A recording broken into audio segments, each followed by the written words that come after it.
Ora, muito boa tarde, Sra. Presidente da Assembleia Municipal, senhores membros da mesa, Sr. Presidente da Câmara Municipal de Lisboa, folgo em vê-lo aqui hoje, senhores vereadores, senhores deputados, senhores funcionários e público que nos acompanha nos trabalhos desta sessão. Estamos hoje, Sr. Presidente, a 19 de setembro, 2 anos envolvidos na tomada de posse deste Executivo, como Vossa Excelência bem, na sua intervenção inicial aqui disse. A analisar e a avaliar a intervenção escrita do Sr. Presidente sobre este último trimestre. Mas o Sr. Presidente fez bem. Não abordou apenas o último trimestre, como resolveu, por fim, começar a abordar aquela que tem sido a atividade, ou a menor atividade, do Executivo que lidera. Este é, como sabemos, senhores deputados, o trimestre mais rico e substancial da cidade.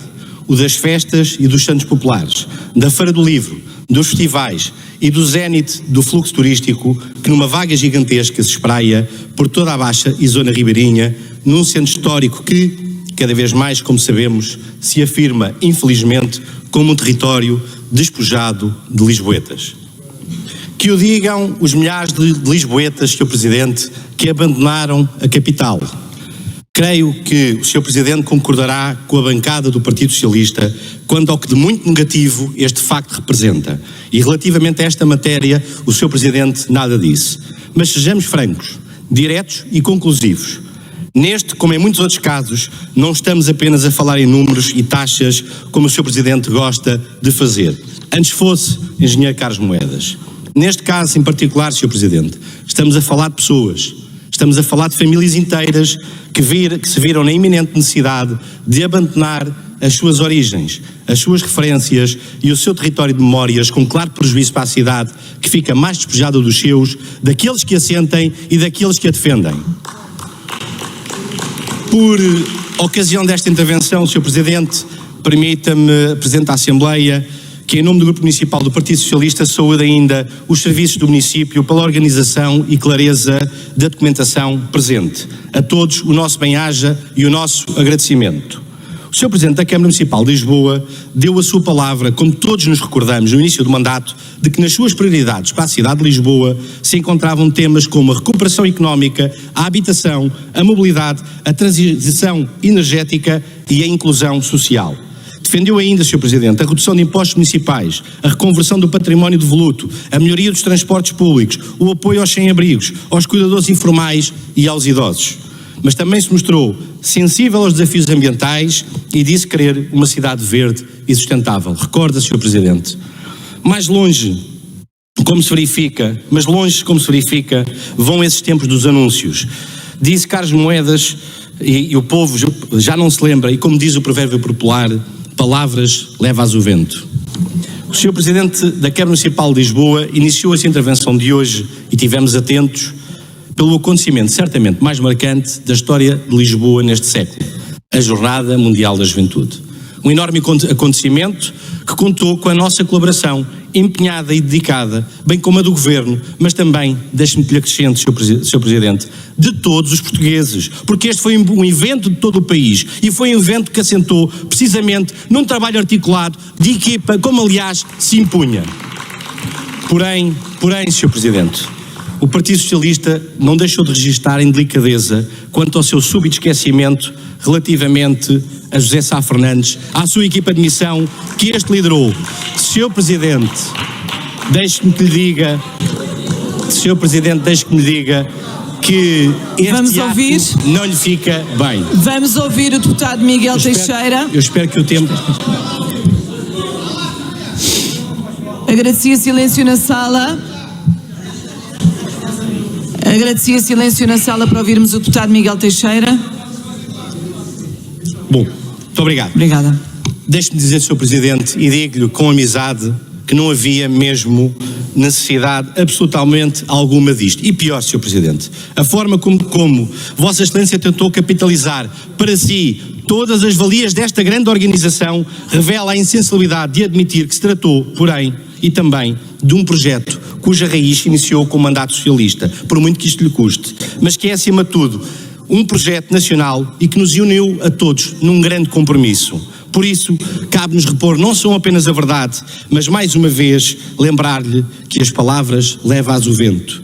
Senhor Presidente, importa aqui referir que o PS não vai deixar de o fazer e que todos, absolutamente todos, direto e indiretamente, que estiveram envolvidos na produção destas Jornadas Mundiais da Juventude, merecem o nosso mais firme e grato reconhecimento. E era exatamente essa gratidão que se impunha, sobretudo a si, na qualidade do exercício das funções que tem no município de Lisboa. Ficou-lhe mal não ser grato a todos. Não tenha Vossa Excelência dúvidas sobre isto, mas creio que conseguimos todos retirar as devidas ilações quanto a este incidente, repito, absolutamente desnecessário. A todas as organizações e a todas as pessoas, o PS não deixa ninguém de fora. Quero dizer-vos muito obrigado. Bem-ajam por toda a vossa abnegada dedicação. Muito obrigado por terem contribuído para todo um quadro de enorme sucesso das Jornadas Mundiais da Juventude e, sobretudo, muito obrigado pela partilha sem egoísmos. Mas, senhoras e senhores deputados, mudemos de tema, porque quanto ao anterior ficou visível o comportamento menos positivo do responsável máximo do município. Senhor Presidente, senhoras e senhores deputados, na sequência da sua exposição, o engenheiro Carlos Moedas focou na sua intervenção a questão da habitação. Ora, vamos a isso. Mesmo quando, e com o maior orçamento de sempre, o município de Lisboa revela pouca ambição na oferta habitacional. Recordamos que a Câmara Municipal de Lisboa suspendeu o programa de concessão a privados, anulou 3 concursos para 1000 casas em Benfica, Parque das Nações e Paço da Rainha, desistiu da construção de 500 habitações em Marvila e 400 no loteamento do programa de renda acessível no Alto do Restelo. Mais, ao lar desta incapacidade evidenciada, o engenheiro Carlos Moedas ainda fez propaganda com a entrega das chaves. Com a exaltação, referia-se às quase 300 chaves entregues como tradução de um trabalho notável, mas não é, Sr. Presidente. Não é um trabalho notável. Na verdade, o senhor continua a esquecer-se de explicar que a maior parte desse trabalho teve o início com um processo político promovido no mandato anterior, liderado pelo Partido Socialista. E permita-me que lhe diga que Lisboa reclama, Sr. Presidente, reclama mais iniciativas, mais imaginação, maior densidade de construção nova e também, não me levará a mal, mais verdade. Afinal, Sr. Presidente, palavras leva-as o vento. O Grupo Municipal do Partido Socialista reconhece, contudo, o esforço efetuado no sentido de se dar seguimento a muitos dos projetos do apoio social, que transitaram exatamente do anterior Executivo Socialista nas suas diferentes vertentes. Projetos esses, lembremos, por decoro, que têm permitido minorar os efeitos nocivos das crises, da Covid-19, cuja crise foi totalmente gerida pelo Partido Socialista na cidade, recorde-se, da guerra e dos seus nefastos efeitos colaterais, do encarecimento da vida, da inflação e dos juros altos. Mas toda a regra tem exceção e no momento atual é o que verificamos. A realidade é que se registra a ausência de uma política que combata as dificuldades reais e atuais dos lisboetas, entre as quais a habitação volta a ser tema predominante da agenda. A Câmara Municipal de Lisboa, como aliás Vossa Excelência bem sabe, contará sempre com o PS para resolver os problemas das pessoas, porque o nosso foco é Lisboa, continuará a ser Lisboa. E afirmamos uma vez mais, e as vezes que forem necessárias, que não estamos de passagem e nem por um momento pensamos em abandonar os lisboetas. Como todos os presentes bem sabem, o percurso iniciado em 2007 assim o comprova. Herdando uma gestão danosa e problemática do seu Partido Social Democrata, foi com o Executivo Socialista em Lisboa que se equilibraram as contas e que se iniciou uma política visionária cujos frutos ainda se notam na cidade e dos quais, Sr. Presidente, em alguns aspectos, o próprio Presidente da Câmara se apoia. Aliás, é justo dizer-se que o Sr. Engenheiro Carlos Moedas encontrou em Lisboa condições absolutamente privilegiadas, condições essas como nunca qualquer outro seu antecessor encontrou quando iniciou as suas funções enquanto Presidente da Câmara Municipal de Lisboa. E os dados e os números, como o Sr. Presidente gosta de trazer até aqui, são claros. Nós podemos tentar mascará-los, mas são claros. Denunciamos aqui e agora, uma vez mais, a inabilidade estrutural do Executivo em ter ou criar as condições de visão para uma nova mobilidade, aliado ao desenvolvimento tecnológico, rumo a uma cidade inteligente, descartando as conquistas e avanços da mobilidade suave. Ao mesmo tempo, este Executivo revela-se incapaz de dotar a cidade de postos de abastecimento de veículos elétricos em número minimamente aceitáveis para o momento de transição e de encontrar alternativas que sejam apelativas para os cidadãos, dando-lhe qualidade de vida e fazendo de Lisboa uma cidade de vanguarda na área da mobilidade. Ao invés disso, o cenário é preocupante. Os passos de melhoramento do passado são, infelizmente, retrocedidos e não existe uma resposta sinérgica entre a visão de mobilidade e os impactos ambientais. A mobilidade é uma peça central da luta contra as alterações climáticas. A frase é do Sr. Engenheiro Carlos Moedas, mas a estratégia, Sr. Presidente, continua inexistente. Sabendo-se que o setor dos transportes é o maior causador da poluição nas cidades, Lisboa continua distante de uma cidade cumpridora das metas de que se propôs cumprir. Mas a ineficácia da atual estratégia chega mais longe. Veja-se, por exemplo, o caos narrado pelos cidadãos quanto à qualidade dos transportes devido ao aumento do número de passageiros. Veja-se as dificuldades de circulação na cidade de Lisboa, que continua a respirar a poluição vinda da falta de uma política de mobilidade. Afinal, o amor à transição energética está longe de ser sincero e palavras leva-as o vento.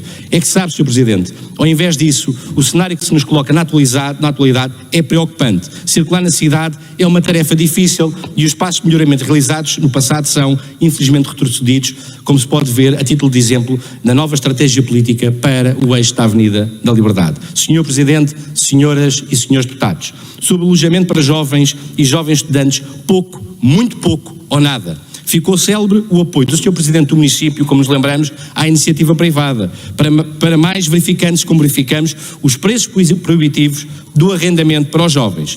Enquanto que o Engenheiro Carlos Moedas já não se lembra das suas promessas, os jovens continuam a precisar de sentir que Lisboa tem um futuro para lhes dar.